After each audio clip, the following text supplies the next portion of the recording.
উপসাগরীয় এলাকার তপ্ত মরুভূমিতে এখন কেবলই বারুদের গন্ধ আর মার্কিন দম্ভ চূর্ণ হওয়ার আর্তনাদ। যে নিরাপত্তা বলয়কে আরব বাদশারা মৌনতার সুতোয় বোনা এক রঙিন চাদর ভেবে নিশ্চিন্তে ঘুমোচ্ছিলেন, ইরানের হাইপারসনিক মিসাইলের আঘাতে সেই চাদর আজ ছিন্ন ভিন্ন। গত ভয়াবহ হামলা পরবর্তী চিত্র বলছে, মধ্যপ্রাচ্যে কয়েক দশকের মার্কিন দাদাগিরি সম্ভবত ইতিহাসের অন্তিম লগ্নে এসে দাঁড়িয়েছে। নিউ ইয়র্ক টাইমসের সাম্প্রতিক প্রতিবেদন বিশ্বজুড়ে চাঞ্চল্য তৈরি করেছে। অন্তত 17টি মার্কিন ঘাঁটি ও স্থাপনা এখন স্রেফ ধ্বংসস্তূপ। সেখানে কেবল প্রাণহানিই ঘটেনি, বরং ধুলোয় মিশে গেছে পেন্টাগনের $বিলিয়ন আধুনিক রাডার সিস্টেম। কাতারের আল উদেইদ থেকে শুরু করে আমিরাতের আল দফরা, কোথাও আজ মার্কিন সেনাদের নিরাপদ আশ্রয়ের গ্যারান্টি নেই। ইতিহাসের চাকা যেন নাটকীয়ভাবে উল্টো ঘুরতে শুরু করেছে।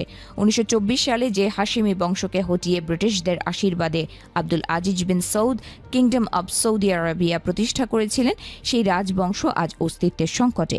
যে ব্রিটিশদের হাত ধরে এই রাজতন্ত্রের উত্থান, তাদের সূর্যও বহু আগেই ডুবেছে, আর এখন বিদায়ের ঘণ্টা বাজছে ব্রিটিশদের উত্তরসূরি আমেরিকারও।